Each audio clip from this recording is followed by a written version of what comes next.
In today's news, scientists at the University of Michigan are being sued by a patient at the hospital over use of his tissues for monetary gain. This brings to light issues of who owns the tissues once again. Natalie, our reporter in the field, is at the University of Michigan speaking with pharmacy students about their concerns with this case. Yes, hello Brett. We have Caitlin with us right now, who has concerns about the case before us. Caitlin, what do you think about the University of Michigan using this patient's cells for profit?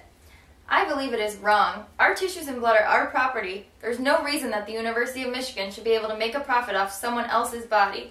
At the very least, the university should be sharing the profits with the patient. It's because of this patient that the university will be able to make money.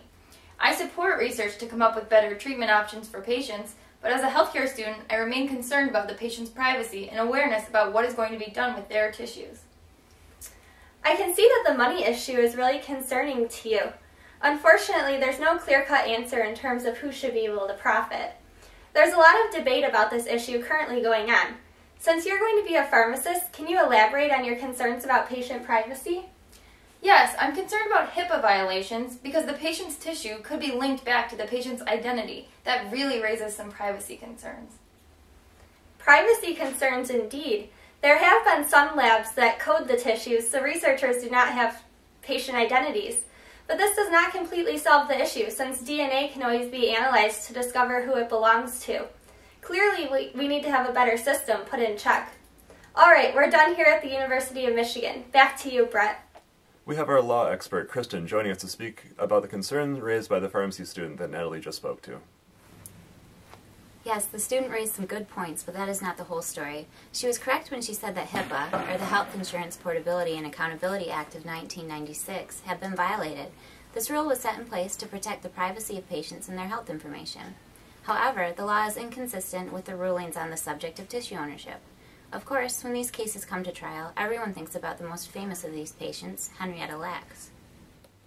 Yes, what a great example, Kristen. Historical analyst Liz Lay has now joined us to speak a little bit more about Henrietta Lacks for our viewers who may not be familiar with her or her case. Yes, thanks for having me on your show, Brett. The story of Henrietta Lacks is a tough one.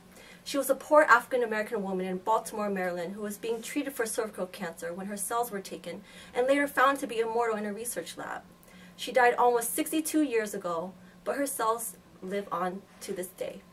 They have been to space, involved in the treatment of polio, and if you could lay all the HeLa cells ever grown end to end, they would wrap around the entire Earth at least 3 times, spanning more than 350 million feet. Fascinating. Since she was the first case and is so famous, I'm sure her next of kin were able to profit from those cells. No, actually her kin were not aware that the cells existed until some time after they became famous in the medical community. The Lacks family was very distraught about the whole situation, especially since they found out that the cells were sold for a lot of money and that their family was still struggling financially. It also angered them that their mother did not give her consent for the doctors at Johns Hopkins to take her cervical tissue for research.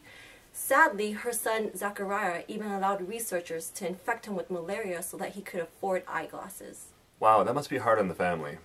Let's toss it back to our law expert and see what the rules are for needing informed consent before taking a human's tissue for research, and who should be able to make a profit off of that tissue. It's hard to say who should make money from research, as the person who has ownership is usually the one who profits, which is often debated. For example, in 2008, several patients who had donated their tissue samples to be used in prostate cancer research at Washington University wanted their samples transferred to another location. But eventually, a Supreme Court ruling stated that once the samples were donated to Washington University, the patients had no more rights over them. However, in 2009, Bolano v. Texas ruled that newborn blood samples collected for screening purposes needed to be destroyed because they were later unlawfully used in research performed without the parents' consent. This case was settled out of court.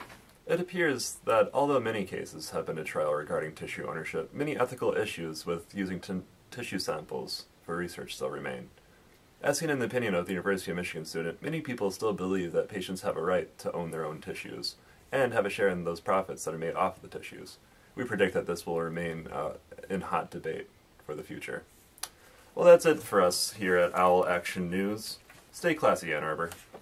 Thanks for stopping by.